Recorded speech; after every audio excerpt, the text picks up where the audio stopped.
Welcome once again to Living in the 21st Century. Joining me this morning is Michael Smith, founder for Boston Carnival Village. Nice. Now a photographer, Yep. an engineer, a multi-talented person.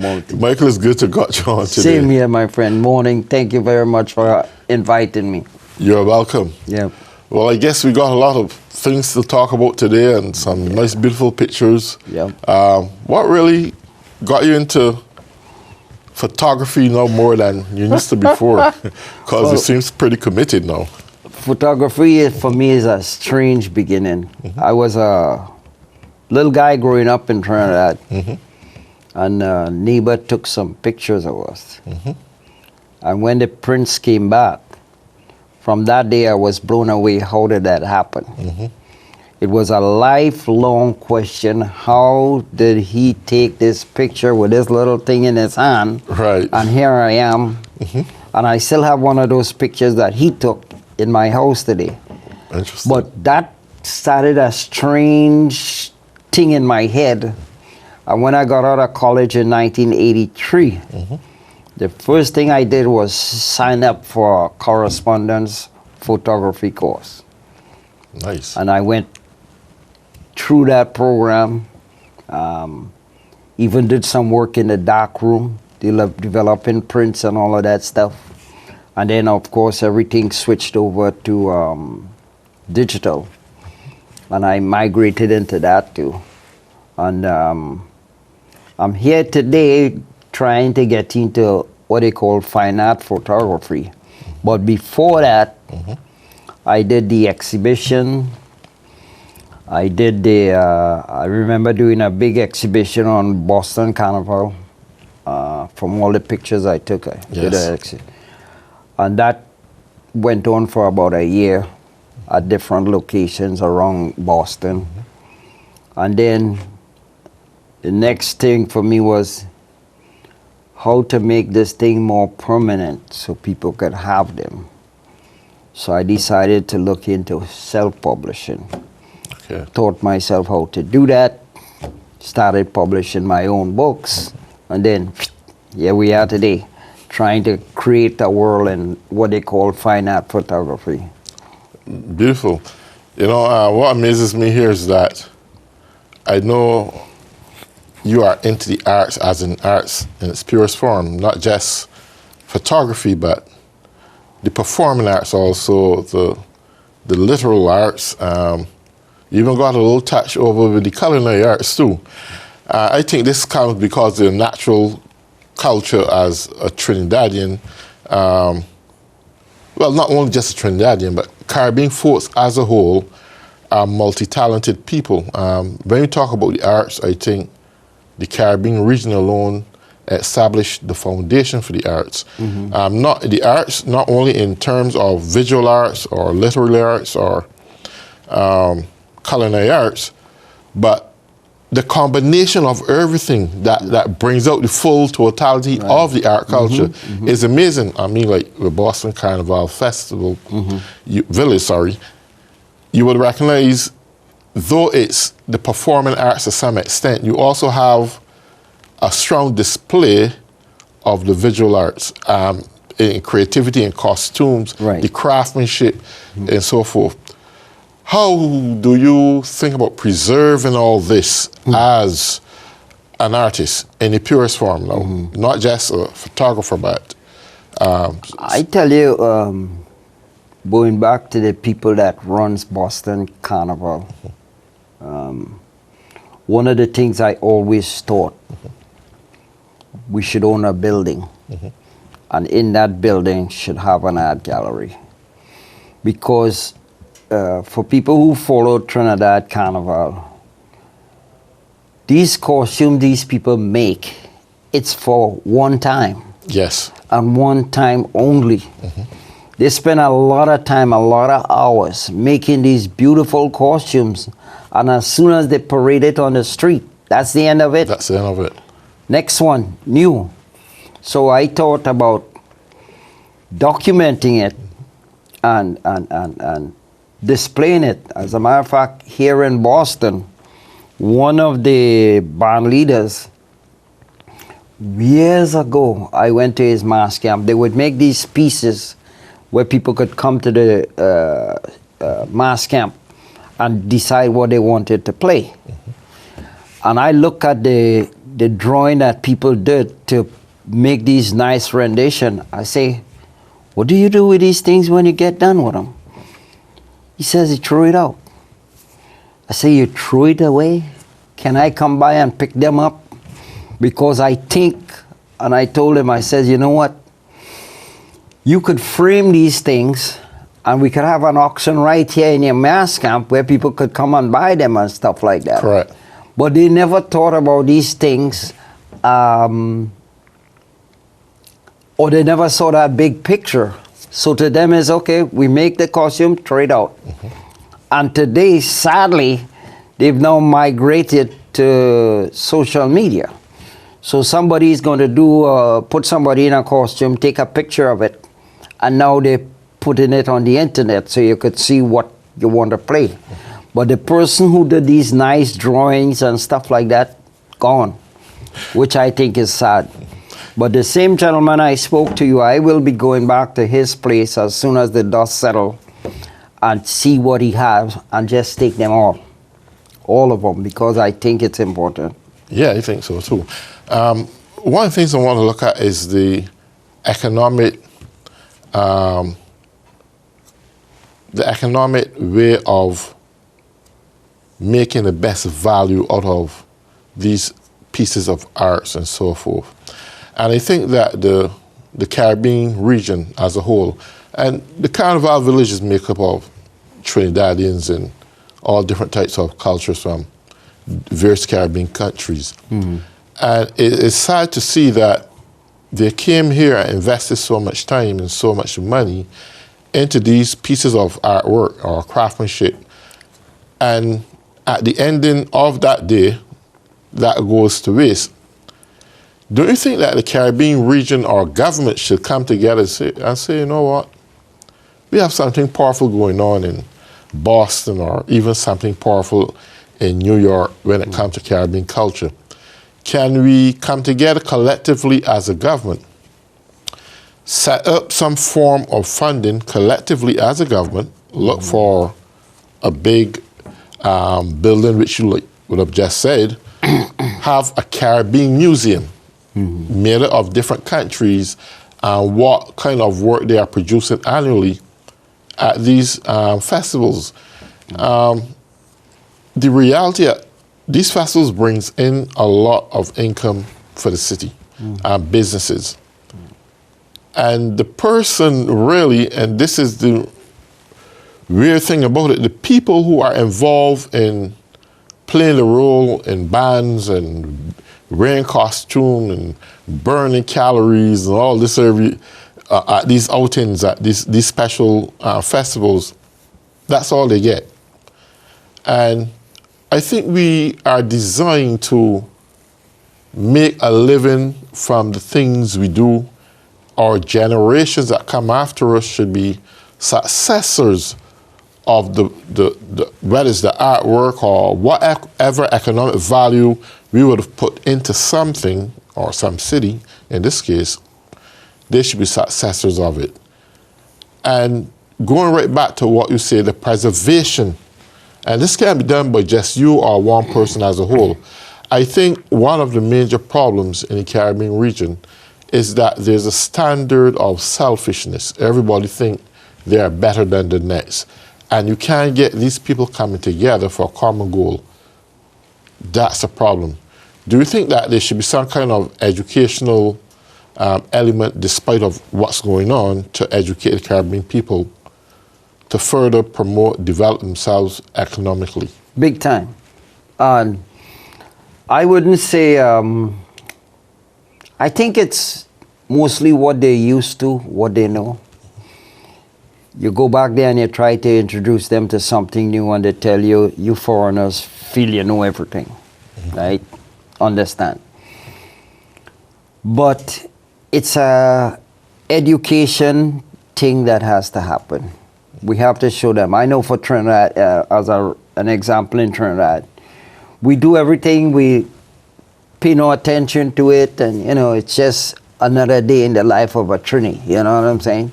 But as soon as a foreigner touches it and does something with it on the outside, everybody up in arms. What is this? This is we thing. Yada yada yada yada. So we have to see it first, respect it, and understand what it is and treat it as such. But the problem is, if you're doing something every day like you're going to take a shower, it becomes sort of like second nature. So they know, yeah, we make these big, massive costumes. We know they're beautiful. We have a good time. We party our butt off, and that's it. Next thing. We have to break them out of that cycle and show them the art component. So if somebody sets up something where we could have maybe like an auction or something like that, so people who wants to buy these pieces, Yes. you know, the people with the real money, they might want it and like it and want to keep it or have a museum somewhere and they want to put the pieces.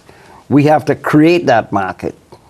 You see what Well, I'm you know, saying? I like what you're saying there, because I want to take a quote out of the present Prime Minister of Barbados book, Amor Mayor Motley. Amor Beautiful. Mayor Motley, yes. Love she that woman. said already in addressing the nation that Yep. in your country or in Barbados,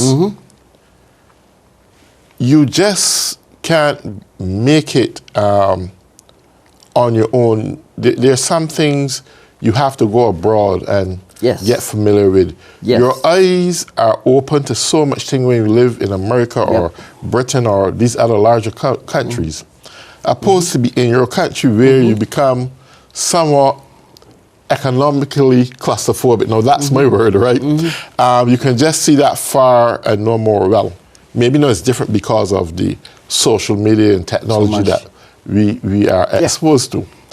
But putting that aside, you have to get a physical feeling and understanding of what these larger industrialized nations are doing, that you can come up with new innovative ideas that you can say, you know what, if we do this that way, maybe this can happen.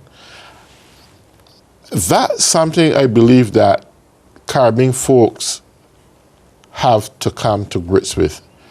Being in a position to understand the importance of thinking from a macro level and understand it from a big industrialized nation. Back to education. Because I'll tell you, before I left Trinidad, that was my mindset too. When I came here and start seeing other people's culture and what they're doing, that woke me up like that. Yes. You see? Because back there we in it, and that's it. We're not seeing anything to compare. You just simmering in your own cultural type thing. Absolutely. And to you it's just another day. Yes. But when you come out here and you go and check out an Asian event, an African event, etc., etc. Last Saturday I was in the city of Boston. I think it was the Spanish Day Parade, and all the activity they had going on. All these things come to me and help me, my ideas blow up and show me things I could do with what I am doing. Back to Boston for a minute. I have a plan to really take our Boston Carnival to a next level. And that level requires starting out with new leadership. I've always been a long believer that whatever these mass camps do, we should have young apprentices Yes. learning the art of making these costume and designing. I have a whole plan for that. And I always believe that our King and Queen show shouldn't be taking place in the back of Dorchester somewhere. But I want to take it downtown to where the Celtics play, the Boston Garden. Yes. I think we could put on a major 4-hour show, bring up all the top artists to Trinidad, and the people paying for that, Absolutely. will bring funds back to continue the growth of the carnival.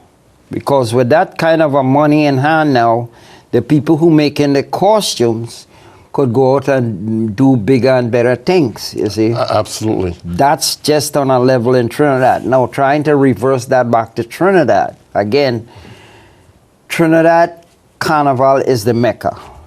I went to Toronto for the first time, and for a minute, I thought I was in Trinidad. Because what they're doing in Toronto is amazing. The government is totally behind it. They give the band leaders whatever they need to get their stuff going and so on and so forth. I don't know if they have thought about a museum type thing yet, but in Trinidad, to do a museum type thing, to preserve some of these things, it's going to be, I don't know, it's going to be massive. It's Yes. going to be on another level to do that, because when you look at a typical band in Trinidad that has over 5,000 masqueraders in one band, what are you going to try to take in that to preserve? You know, it's a huge problem. Absolutely. You know, a you may huge, just have to take top pieces. yeah, it's tough. So it's something that needs to be done, but it needs to be super thought out. You know. Absolutely. On a point of correction, just want to make sure I had the Prime Minister of Barbados' name correctly. I think I had it switched a little bit, but it's Mayor Amor Motley. Yes. That's her, the Honorable Prime Minister Yes, of Barbados. yes, That's her yes. name. Yes, but getting back to this, I had a similar thought like what you just had. I really thinking about visiting Barbados next year, and I want to develop the NULAs at really the global level I had visualized it to be. Yes, back in the COVID times, we just had to do it from a micro standpoint where it was done on Zoom. But I see it just like the Oscars or like the Emmys, where is a large gathering of people that pay to get the tickets to come in there and do their stuff and so forth. But I'm not going to reflect on me. I'm going to keep. No. Yeah. It's a good idea, man. Got to make it happen. I know you got to make it happen. Yeah. But I say that to you because there's a lot of similarities in the things in which we do. And I know you're busy, I'm busy, we don't get time to communicate that often, but I hope at some time we could get together and come up with one good macro plan that can benefit both Boston, Trinidad, and Barbados, and the Caribbean as a whole. Yep. I think we both got the brains to do it. We have the resources, not necessarily economically speaking, but in terms of whether it's on television to have it then broadcast in Trinidad or wherever we choose to do it, Right. to give the people as a whole a perspective on what Correct. you are looking at. Correct. With this said and done, with these photos, are you going to I know you already did books for the gallery and so forth. Are you going to make more books similar to these? Yes, more books are coming. I'm working on one right now as we speak. I'm just trying to formulate in my mind how I want to lay that out. Yes. So it's being planned.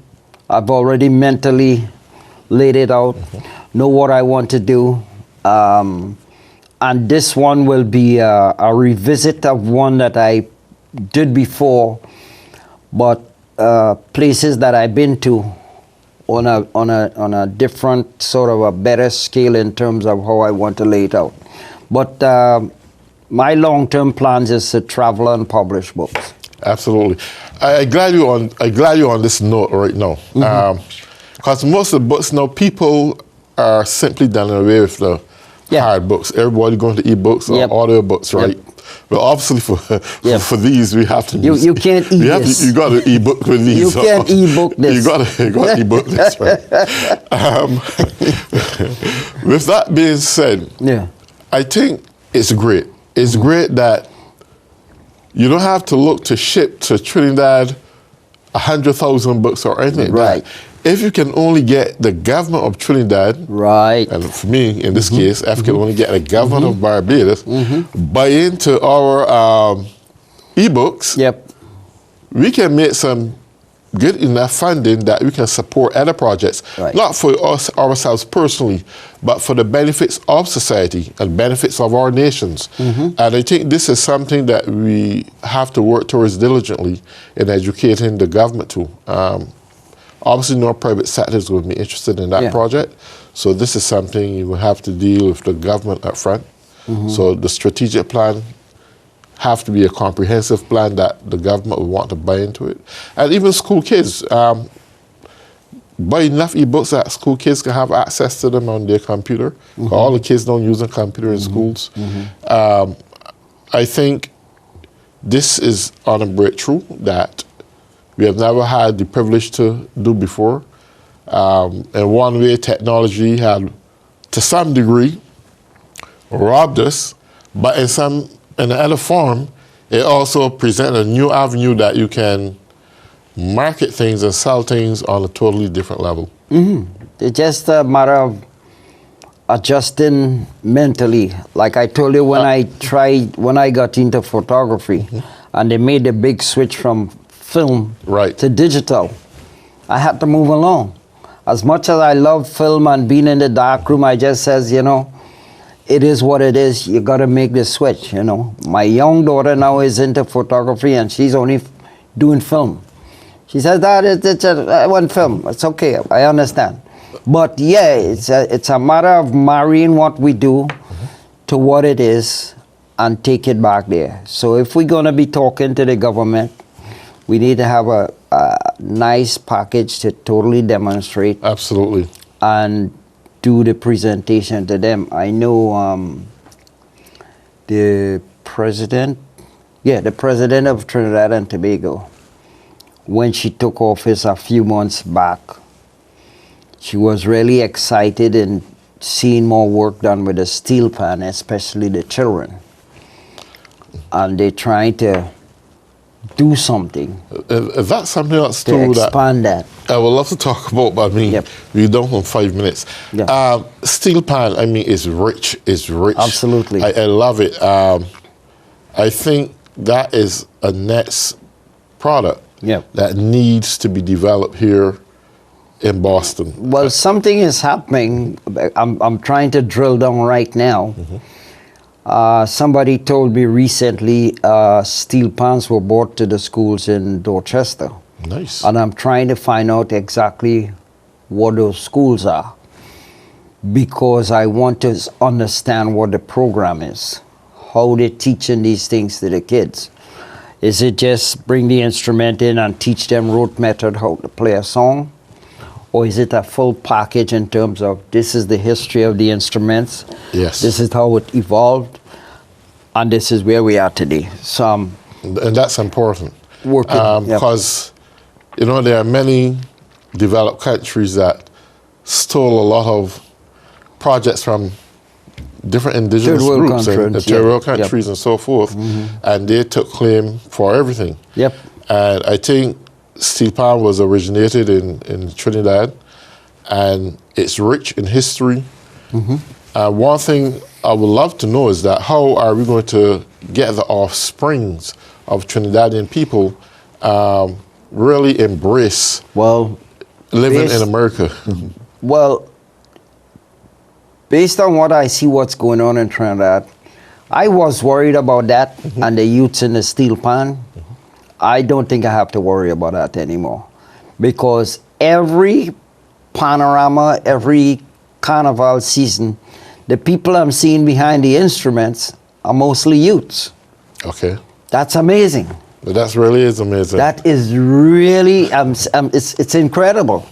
So I think as long as they embracing it, maybe they made some discovery that I didn't when I was a youth. At least I always loved the pan, but back then it was a Bajan thing.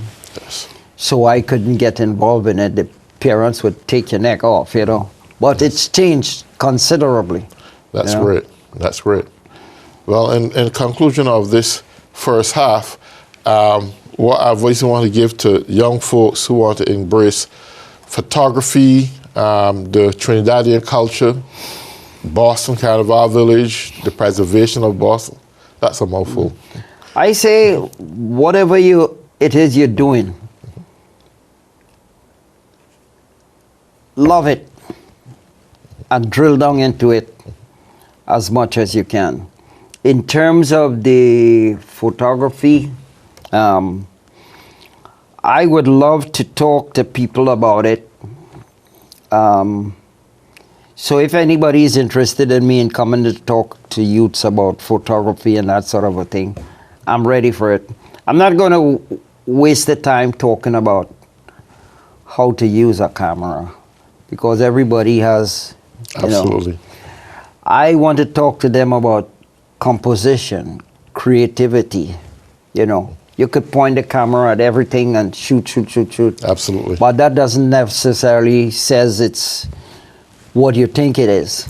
Right. So when you point that camera at something, how do you compose that shot? What you're looking for to capture?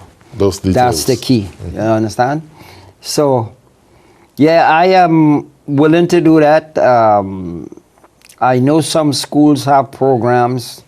As a matter of fact, I sent a package to Roxbury Community College, but I haven't heard back from them yet. So we'll see how that pans out. But the youths, embrace the culture, embrace the culture, embrace the culture, and go for it. Okay, well, on that note, I want to thank you all for tuning in on Living in the 21st Century. Enjoy your day, and we'll be back with the second half with Michael Smith, Boston Carnival Village.